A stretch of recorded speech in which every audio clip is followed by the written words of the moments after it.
Mesdames et messieurs, bonjour. Ce témoignage sera sincère, sans langue de bois, le plus complet possible en me préservant cependant. Je parlerai à la première personne, donc pas au nom de qui que ce soit, ni des malades, ni d'une association, et serai prudent lorsque je généraliserai. J'ai essayé de ne pas tomber dans la sensiblerie et ai peut-être obtenu l'effet inverse, la froideur. Vous apprécierez. Cette introduction au débat ne sera pas trop longue, mais que signifie court pour un intervenant et un auditoire? Notre échelle du temps n'est pas la même, pas plus qu'elle n'est la même pour une personne en bonne santé et un malade atteint d'une pathologie incurable, un auditeur intéressé ou agacé, un malade optimiste ou pessimiste. Je m'appelle Dominique Le Guidec et suis né le 25 avril 1952. Je suis marié, papa et papy. Je travaillais dans une entreprise de construction et de réparation navale militaire, ni plus ni moins dangereuse qu'une autre du domaine, où je suis rentré à 14 ans en tant qu'apprenti pour en sortir en invalidité à 55 ans. Mes conditions de travail furent bonnes et j'y ai vécu une vie épanouissante avec des responsabilités syndicales puis professionnelles. Enfin, je fus durant 7 ans, 2001 à 2008, adjoint au maire de Lanester. La maladie de Parkinson frappe partout. J'ai des compagnons de souffrance qui sont médecins, ingénieurs, notaires, techniciens agricoles, militaires, préparateurs en pharmacie, sans profession, etc.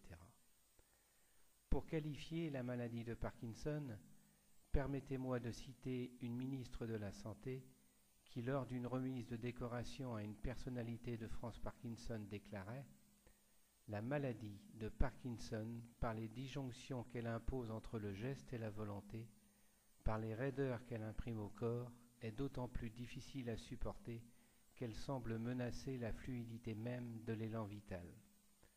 Pour celui qui subit les atteintes de la maladie, tout se passe un peu comme si quelque force mécanique imposait son rythme à la vie et venait ainsi brider la spontanéité de ses mouvements. Il faut alors beaucoup de courage et même une sorte de sagesse pour résister à la colère, au déni, au repli sur soi. Mais c'est aussi parfois l'humour qui permet d'atténuer la gravité du mal dont on souffre. À l'évidence, la personne qui lui a écrit son discours connaissait le sujet, en tout cas, a trouvé les mots justes.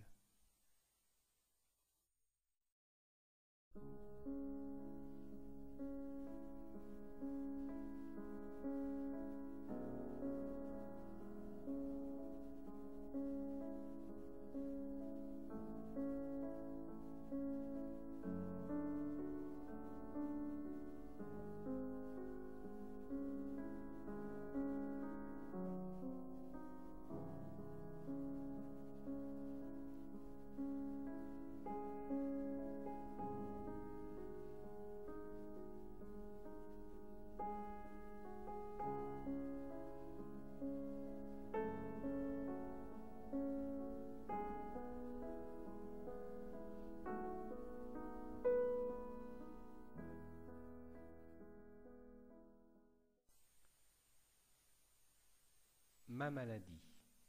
Les symptômes de la maladie, il doit y avoir une vingtaine d'années, des sueurs nocturnes de la tête très abondantes, des impatiences dans les deux jambes, des moments de fatigue intenses pouvant survenir à peu près n'importe quand, des tremblements, enfin le 1er novembre 2000, précédés de quelques mois par de très légères douleurs en marchant.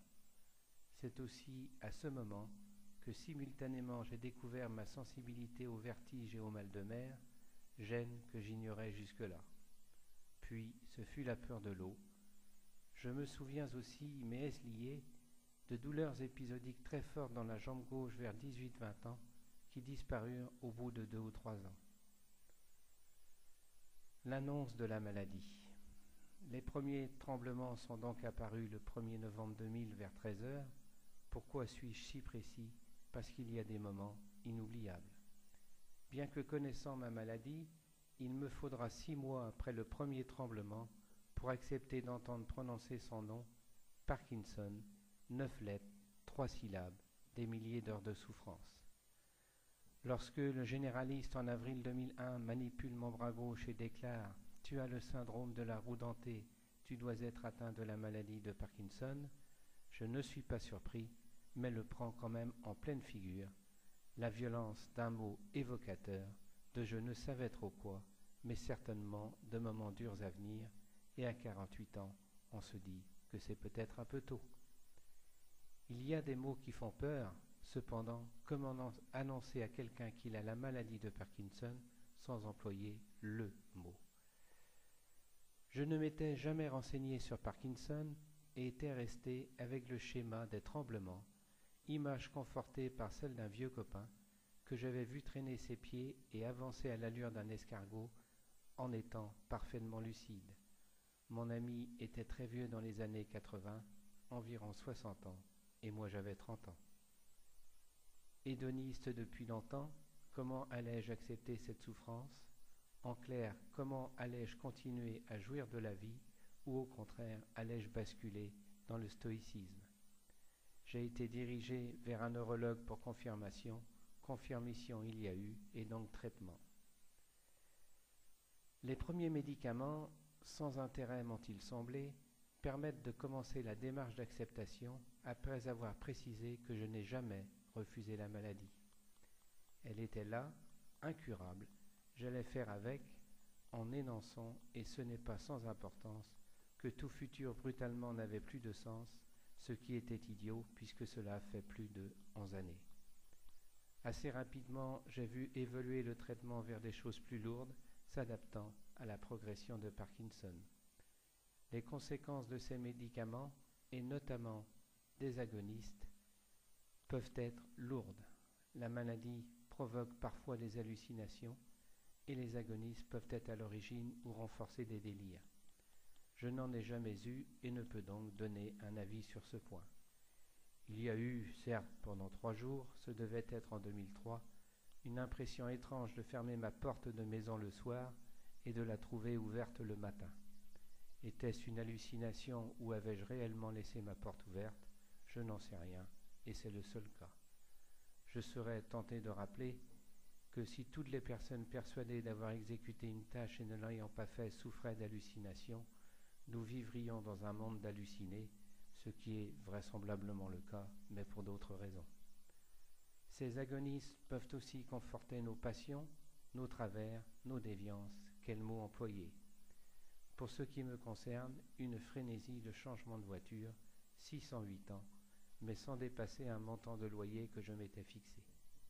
Une boulimie d'achat de revues automobiles, l'obtention de plaisirs immédiats rattachés notamment au plaisir de la table, enfin, des achats de vin en quantité restreinte certes, mais avec une cave un moment trop remplie. Rien de grave donc, une recherche de plaisir terrestre qu'il a simplement fallu recadrer. Plus ennuyeux, par contre, sont les périodes de suractivité complètement folles où il faut travailler sans arrêt, dès 6 heures le matin jusqu'à X heures le soir, la fatigue amenant non le repos, mais au contraire une volonté de faire encore et encore jusqu'à ce que la machine casse, et je puis vous l'assurer, elle casse. Pour certains malades, ces troubles peuvent devenir obsessionnels compulsifs, qui par définition associent des idées obsédantes et des actes répétitifs. Dans le langage courant, il s'agit de choses difficilement avouables, le jeu et le sexe notamment. Le malade et son entourage doivent être prévenus par le neurologue afin de pouvoir déceler ces changements et arrêter alors le traitement. Un mot sur les cures thermales. Je viens d'achever la 2e à Ussat-les-Bains, station familiale bien adaptée aux Parkinsoniens en Ariège. Efficacité, le médecin de cure pense que 15% des curistes vivent mal ce soin. J'en fais partie. Cependant, le bénéfice est à mes yeux très important du fait du break dans le quotidien, du vécu de la solidarité qui s'exprime entre malades, des amitiés qui se créent, de la gentillesse du personnel soignant et hôtelier. Ces petites choses apportent beaucoup. Je me permets de recommander cet établissement au pied des Pyrénées, en précisant que la montagne est magnifique en automne.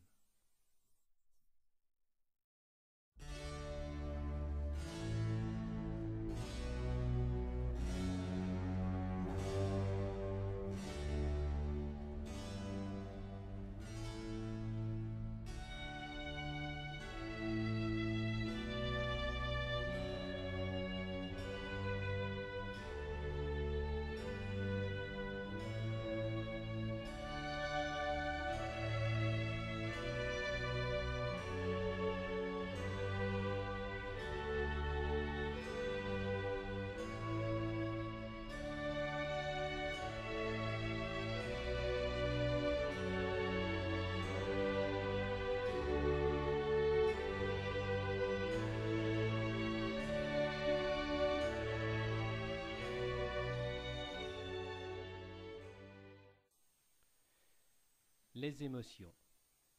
Les émotions accentuent la manifestation des signes de la maladie. Il n'est donc pas possible à un parkinsonien de cacher ces troubles souvent provoqués par les regards. Les tremblements montrent nos désarrois, nos plaisirs, nos inquiétudes, nos peurs. Bref, nous sommes fragilisés car vulnérables puisque quelque part incapables de cacher nos sentiments. C'est assez terrible de dire ça.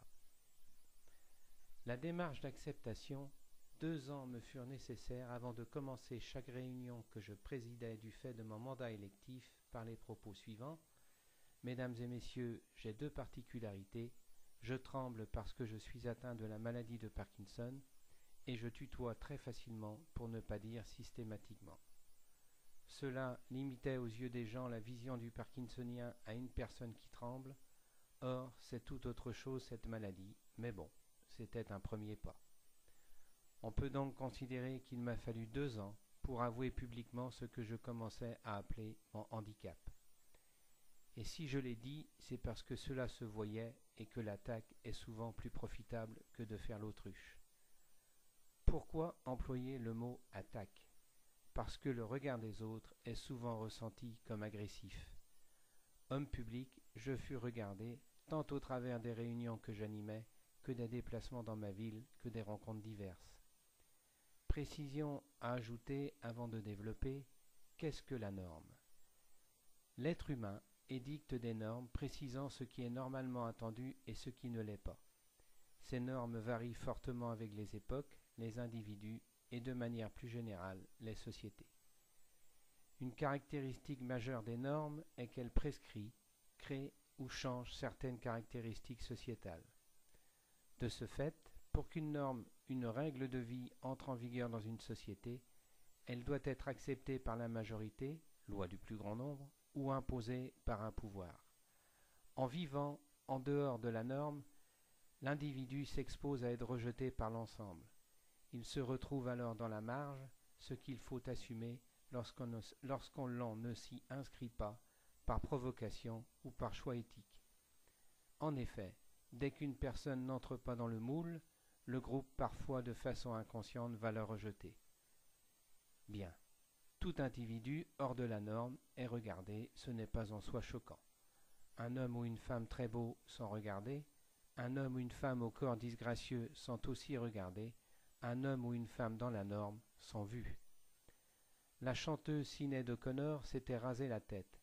Elle assumait évidemment, revendiquant ce crâne lisse, tandis qu'une femme qui perd ses cheveux suite à une chimio par exemple, se sent atteinte dans son image. Blessée par sa représentation, émasquera autant que possible ce visage qu'elle refuse car il n'est plus elle. Les deux sont hors normes, mais l'une a choisi, l'autre non. C'est toute la différence et elle est parfois démesurée. Les normes évoluent, nous vivons à un instant T, et comme notre monde est beaucoup basé sur l'apparence, il est difficile d'en faire fi. Or, tomber, trembler sont au moins des signes de vieillesse, et vieillir est horrible à notre époque, sauf à être sportif, voyageur, en forme, riche, consommateur et actif.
Les regards. Le plus beau que je connaisse est celui de ma petite fille qui, vers 5 ans, voyant mon bras trembler et se doutant bien que papy a quelque chose de pas rigolo, le caressait en me regardant d'un petit air malheureux, puis me voyant sourire, accentuait sa caresse et partait jouer, détendu de voir son papy vraisemblablement guéri, puisque souriant. Celui qui m'a fait le plus mal fut celui porté par un mal comprenant, traduit dans un langage plus connu par con, lorsque je travaillais encore. Cet individu venait apprendre que j'étais malade et fixait mon bras sans arrêt lors d'un déjeuner au Self. Il voulait à tout prix le voir trembler, c'est drôle, n'est-ce pas, un sucreur de fraises. Imaginez la contrainte durant 1 heure pour que cette saloperie appelée Parkinson reste à la niche. En clair, je fis tout pour bloquer le tremblement de mon bras. Expérience ô combien douloureuse qui m'apprit qu'un regard peut quelquefois démolir, parfois renforcer la volonté de ne pas montrer son handicap à qui que ce soit. Une autre fois, je me trouvais dans un hôtel parisien et descendais vers 8 heures prendre mon petit déjeuner, et ce qui pouvait arriver arriva, la chute dans l'escalier. Un monsieur spontanément vient m'aider, stoppé par un ordre de son épouse, tu ne vas tout de même pas relever un ivrogne. Le type parfaitement dressé me laisse et retourne aux pieds. Abasourdi, atterré, je remonte dans ma chambre pour récupérer de cette blessure, puis prenant en compte la bêtise de cette femme, je redescends, décidé à me la payer. Trop tard, elle était partie. Cet épisode m'a profondément marqué. Les attitudes. Étrange, curieux, bizarre, incompréhensible, désarçonnant sont des mots souvent employés lorsqu'est évoqué le parkinsonien. Je suis assez d'accord avec ces termes. Bavarder en pleine forme apparente et en quelques secondes s'endormir sur sa chaise n'est pas banal, cela m'arrive. S'apercevoir que brutalement je ne peux avancer mon pied pour marcher n'est pas courant, cela m'arrive. Être bien dans un groupe, puis soudain se lever pour aller marcher parce que brutalement la conversation devient sans intérêt, peut désarçonner, c'est mon cas. Alors certes, on apprend à tout maîtriser, les efforts sont payants, mais le prix est lourd, l'épuisement, pour un résultat qu'il convient d'apprécier. Et puis vient le temps où l'esprit comprend, si j'ose dire, que le corps, malgré les médicaments de plus en plus forts, ne suivra plus, qu'il décidera à son gré de trembler, de dormir, ou au contraire de rester éveillé, qu'il devient incontrôlable, en clair que le match commence à être perdu. L'esprit comprend alors que l'inéluctable n'est pas un mot, mais une réalité factuelle. Et pour ce qui me concerne, l'esprit comprend aussi qu'il n'est plus ce qu'il fut. Je ne suis plus celui d'il y a 11 ans, certes, mais pas non plus celui d'il y a 6 mois, plus lent certainement, oubliant beaucoup, capable de colère aux brèves mais désarçonnante chez quelqu'un que n'en a jamais vu, ne serait-ce qu'élever la voix. Cela change tout. J'ai franchi cette nouvelle étape sans aucun doute la plus dure intellectuellement, amenant non pas la colère, celle-ci est consommée depuis longtemps, mais la prise en compte de « eh bien, ce coup-ci, c'est cuit, je ne peux plus faire semblant ». Le pendant consiste à dire « combien d'années me reste-t-il à vivre bien ?» Peu. Alors qu'on me laisse décider de ma vie maintenant et qu'on me foute la paix. Bien des personnes vous diront « eh bien, quoi de plus naturel ?» Vos proches n'auront pas forcément cet avis, car il leur faudra accepter, non pas tout et n'importe quoi, mais que vos priorités soient différentes, bien qu'elles puissent apparaître à leurs yeux comme des futilités, ou accepter que vous fassiez dans l'urgence des remises en question brutales. On change, car en fait l'échéance fut-elle imprécise raccourcit mon échelle de temps, tandis que pour les autres, vous, elle reste la même, pas forcément plus longue dans l'absolu, mais inconnue, donc pleine d'espoir.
Le devenir.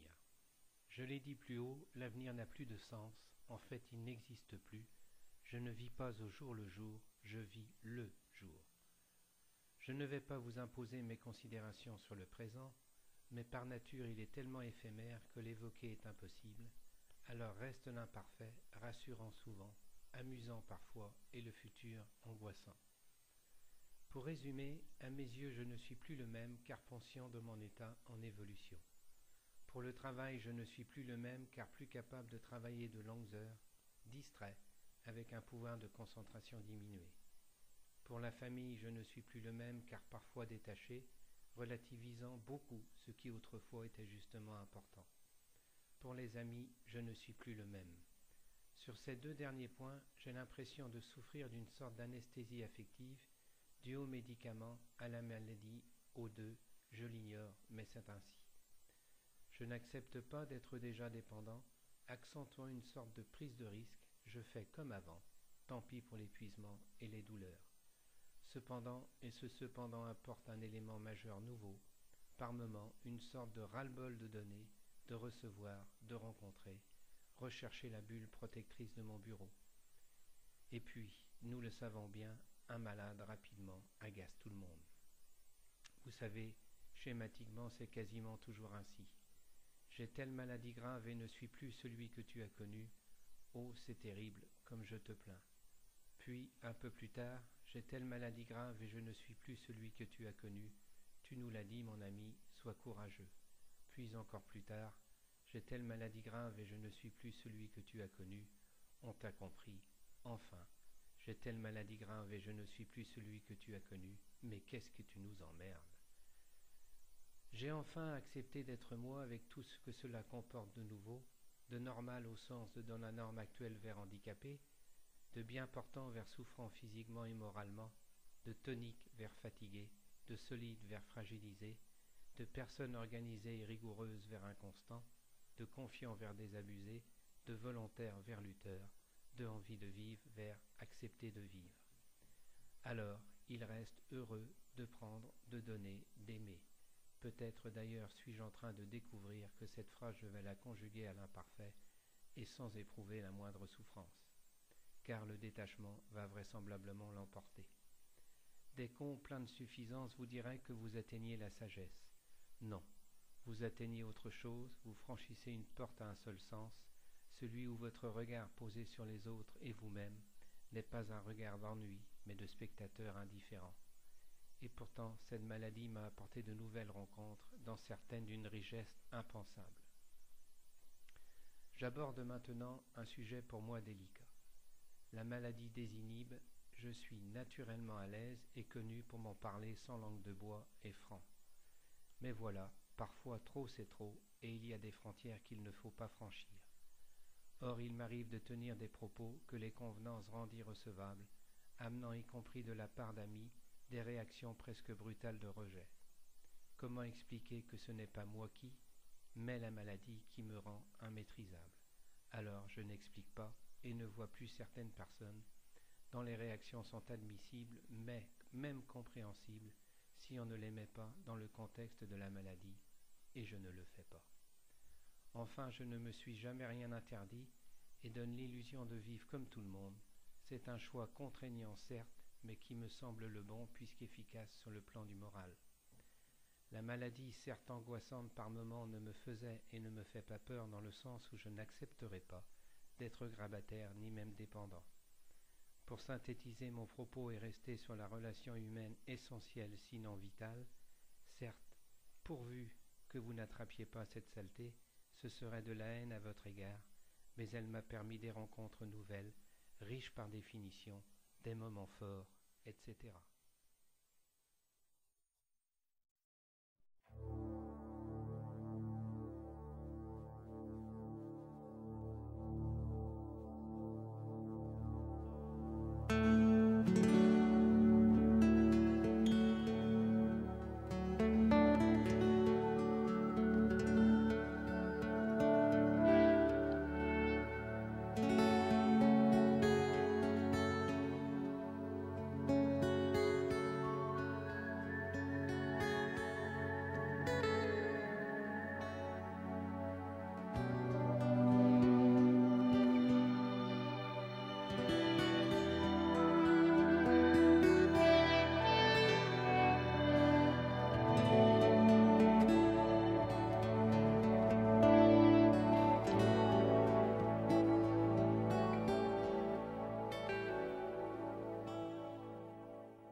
commence à être long là, hein.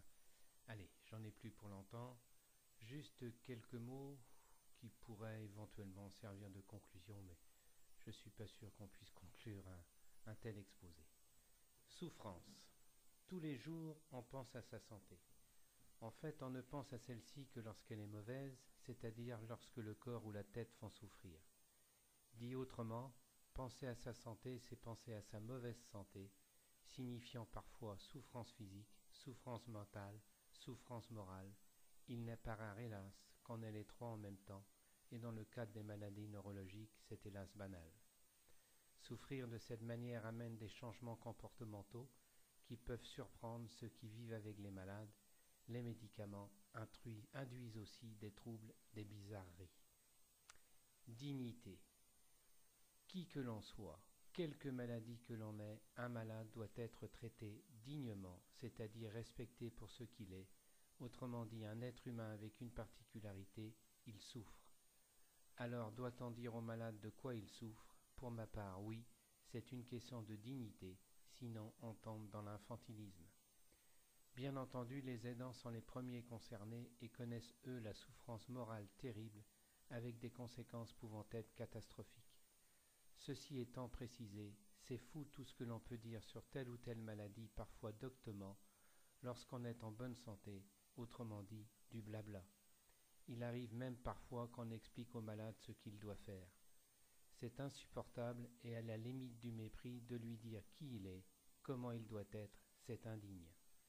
Cependant, les aidants doivent être considérés particulièrement puisqu'ils veillent sur quelqu'un de proche, quelqu'un qu'ils aiment et qu'ils voient se dégrader, quelqu'un qu'ils soignent et qui malgré tout peut être dur. Il est naturel qu'ils puissent être fatigués, qu'ils puissent en avoir marre, encore faut-il qu'on le leur reconnaisse. N'est-il pas préférable de dire « Je suis fatigué, peut-être faudrait-il envisager une admission provisoire dans une maison spécialisée le temps de récupérer, plutôt que de se dire tous les matins « Mais comment vais-je pouvoir le supporter ?» Voilà, pour les Parkinsoniens, il n'y a rien de spécialisé.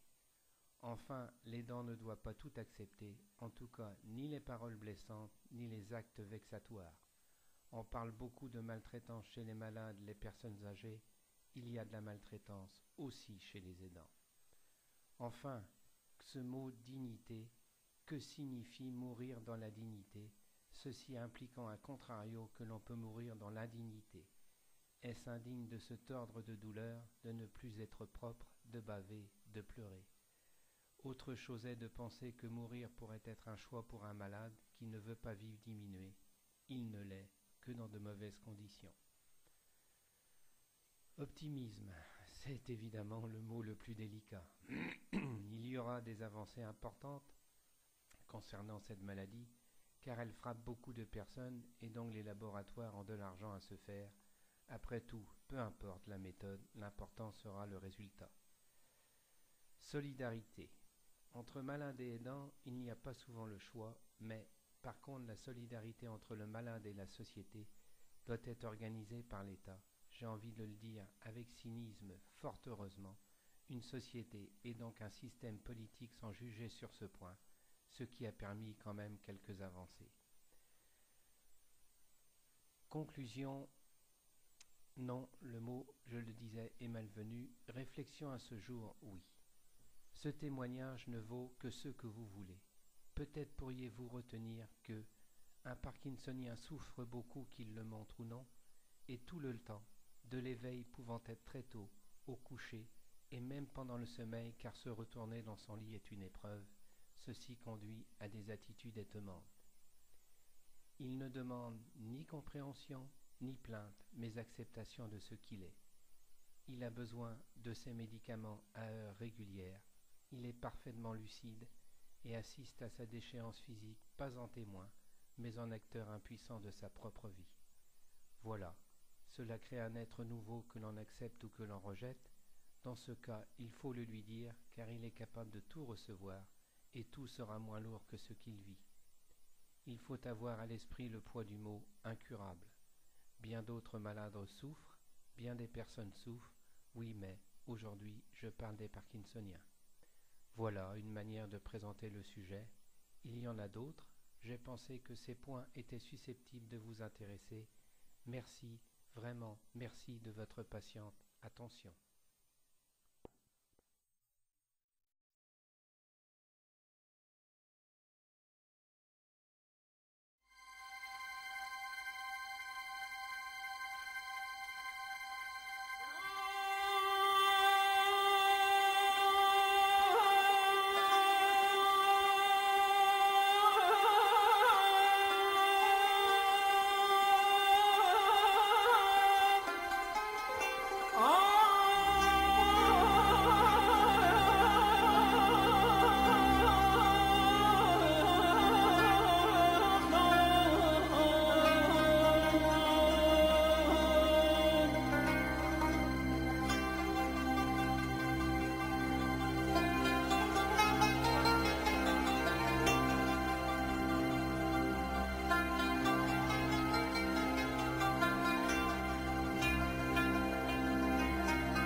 Darwin